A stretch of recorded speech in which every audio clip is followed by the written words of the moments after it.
Ya, nanti saya akan jelaskan beberapa konsep-konsepnya ya. Nanti Bapak Ibu bisa terapkan insya Allah ya. Jadi kalau udah ngerti konsep ini tuh sebenarnya ngobatin penyakit itu gampang. Insya Allah gampang, mudah biiznillah. Asal mau aja. Karena emang tubuh kita sendiri sudah dibekalin ya. Cuman konsepnya adalah apa? Konsepnya kalau kita sendiri atau sang manusianya ini gak yakin ya dengan kebesaran Allah, dengan kekuatan Allah, dengan Allah Asy-Syafi, dengan Allah yang memberikan segala keluasan, kelapangan dan kemudian segala urusan, maka pasti akan muncul masalah-masalah keraguan di situ ya. Maka boleh saya katakan, kuatkan dulu imannya. Jadi menghadapi apa, kuatkan dulu imannya. Ya. Nabi SAW, Bapak sekalian, ya. Tadi waktu saya mendengar Pak Iwan menceritakan tentang apa tadi, profit yang salah tadi, keuntungan dari BNI Syariah tadi. Nah, kalau boleh saya menyarankan kepada beliau dan seluruh jajaran BNI Syariah yang lainnya, profit ini harus berada di bawah level keimanannya kita. Jangan sampai, maksud saya itu gini, kadar keimanan. Contoh ketika profit itu misalkan 100 miliar. Karyawan yang tahajud nih misalkan. Karyawan yang tahajud itu misalkan ya, baru 50%. 100 miliar. Jangan sampai ketika 200 miliar, karyawan yang tahajud itu nurun jadi 25%. Nggak boleh. Jadi semakin tinggi dia, semakin tinggi profit tadi, semakin besar imannya. Kenapa? Nabi sudah mengingatkan kepada kita tentang ini. Kata Nabi SAW, apa yang kutakutkan kepada kalian bukanlah kemiskinan, tapi kekayaan, kata Nabi. Maka imbangi itu dengan kekuatan, membentengi. Sehingga tidak heran Bapak sekalian, kenapa umat Islam zaman dulu itu bisa diberikan 2/3 dunia dan luar biasa yang Allah berikan untuk mereka. Karena memang iman mereka sudah siap dengan itu, gitu kan. Iman mereka tuh sudah mumpuni untuk menerima limpahan, katakanlah rezeki yang berlimpah dari Allah. Ya, maka kalau boleh saya katakan ya tadi, ya mau cerita apapun, naikin imannya dulu, gitu kan. Apakah ada korelasi antara iman seseorang itu katakan dengan rezeki? Kalau boleh saya katakan iya sebenarnya. Kenapa? Ada janji Allah. Kata Allah apa? Wa may yattaqillaha yaj'al lahu makhraja, kata Allah. Sama, jadi ketaatan yang dilakukan seseorang dalam keimanan dia, dalam bentuk aktivitas ibadah, segala macam, juga pasti akan meningkatkan keberkahan dari sisi hidupnya dan juga keberkahan dari sisi badannya. Orang yang tidak bermaksiat, saya ketemu beberapa orang, subhanallah sekalian, usia 70-80 tahun gitu kan, masih kuat, bawa sepeda, bawa mobil. Kalau boleh kalau kita mau lihat orang-orang kayak begitu, coba tanya, orang kayak begini banyak maksiat nggak di waktu mudanya? Besar kemungkinan nggak. Dan orang yang waktu saya tempat tanya itu juga sama, dia hidupnya biasa-biasa aja, nggak banyak maksiat. Artinya apa? Penurunan iman seseorang, lemahnya iman seseorang itu akan melemahkan juga raganya dia. Inilah konsep dasarnya dalam Islam. Ya, Nabi katakan apa? Iza solahat solahat jasadak kulluhu, wa iza fasadat fasadat jasadak kulluhu.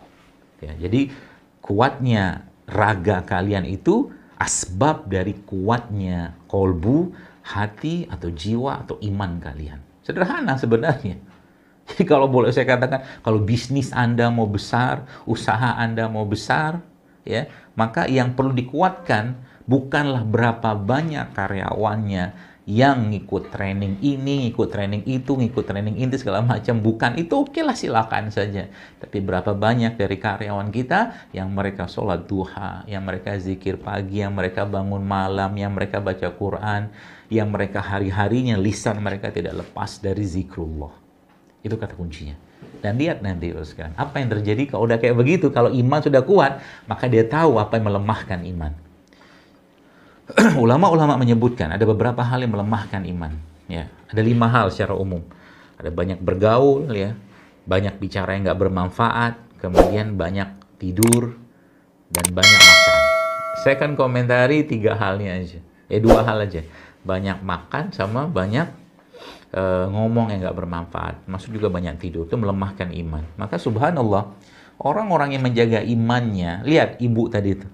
Ketika Allah kasih penyakit kanker Bapak sekalian kepada dirinya, saat itulah akhirnya apa? Muncullah kesadaran pada dirinya. Allah berikan hidayah untuk apa? Gak gampang loh puasa Daud tuh. Gak gampang. Puasa Daud itu hanya bisa, atau hanya puasa secara umum, hanya mampu dilakukan kepada orang-orang yang lebih menginginkan ya rahmat ampunan, kasih sayang dari Allah daripada memuaskan hawa nafsunya. Seperti itu keadaannya. Akhirnya dia puasa. Apa yang Allah kasih? Jadi sebenarnya dari berbagai macam yang dia kerjakan tadi itu, apakah ada hal atau mungkin apakah ada hal yang spesifik yang menyembuhkan dia? Itu suatu proses sebenarnya. Ya, jadi kalau dalam bahasa orang motivator zaman sekarang itu kan ada, mereka mengatakan hasil tidak akan mengkhianati proses. Saya katakan itu keliru total. Saya katakan hasil itu urusannya Allah. Tugas kita proses. Tawakal di situ, pasrah di situ, do the best, expect the worst. Lakukan yang terbaik, tapi bersiaplah dengan kemungkinan yang terburuk. Seperti itu kan? Kalau sudah kayak begitu, udah apa ya? Saya mengatakan tuh udah iman itu sudah sesuatu yang digambarkan oleh Allah dalam surat Ibrahim. Surat ini salah satu surat yang saya sangat suka. Ya, Bapak Ibu bisa dilihat di situ dalam Al-Qur'an surat Ibrahim tentang kalimat thayyibah. Kata Allah begini. A'udzubillahi minasyaitonirrajim.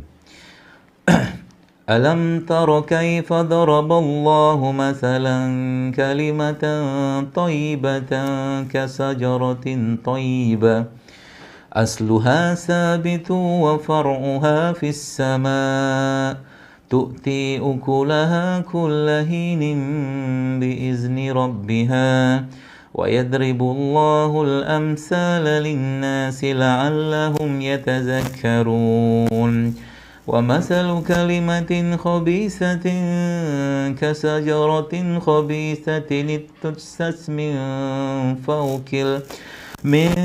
فَوْقِ الْأَرْضِ مَا لَهَا مِنْ قَرَارٍ يثبت الله الذين آمنوا بالقول الثابت في الحياة الدنيا وفي الآخرة ويذل الله الظالمين ويفعل الله ما يشاء.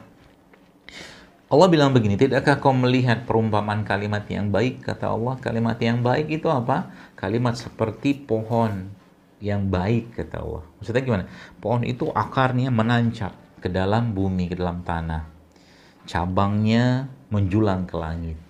Dan pohon itu memberikan buah setiap musimnya dengan izin Tuhannya. Insya Allah kan indah banget.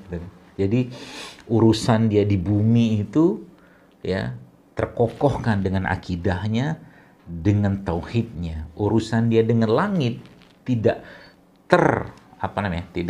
tidak terganggu sedikit pun dengan dunia, karena emang goalnya, tujuannya ke sana. Itu loh.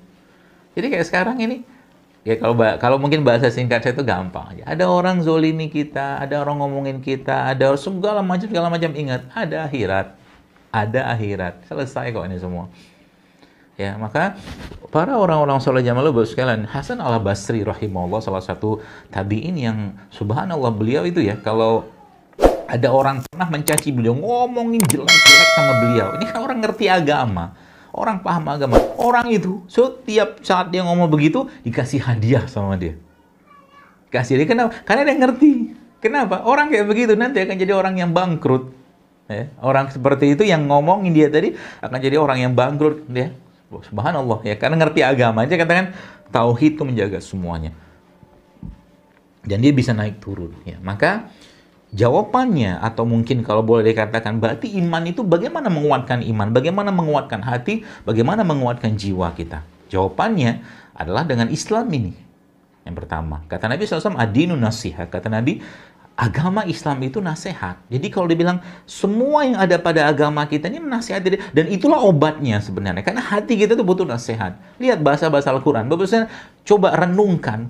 Ya, kalau saya katakan tuh, Al-Quran tuh indah banget, karena ini obat yang kedua. Ya, obat maksudnya penguat yang kedua. Di penguat yang kedua, yang pertama tadi Islam itu sendiri berupa nasihat, ya. Yang kedua apa? Al-Quran. Ada surat Maryam. Kaf ha ya ain sad zikru rahmati rabbika 'abdahu Zakaria. Ya semua gitu kan. Indah banget itu loh. Seperti itu ya, Masya Allah. Jadi ini saya katakan nih, ini iman kita di situ sudah ditata oleh Allah. Ya. Iman kita itu ditata oleh Allah SWT dengan Al-Quran, dengan Islam itu sendiri. Ya, apakah itu menjamin seseorang itu ibarat kata bahasa kita sekarang tuh imunitas kekebalan tubuhnya meningkat? Saya katakan wallahi iya. Ya, orang yang menjaga imannya gak mungkin mau makan berlebihan. Anda yang sudah rutin baca Quran, Anda yang sudah rutin katakanlah mentadaburi Quran, Anda yang sudah rutin katakanlah ya bangun malam, tidak akan mau kehilangan momen ya di mana kita lepas kesempatan untuk melakukan hal-hal tadi. Contoh begini. Cobalah makan yang banyak-banyak gitu. Lagi mau siap-siap baca Quran. Saya mau baca itu kok. Saya mau baca misalkan surat At-Takwir.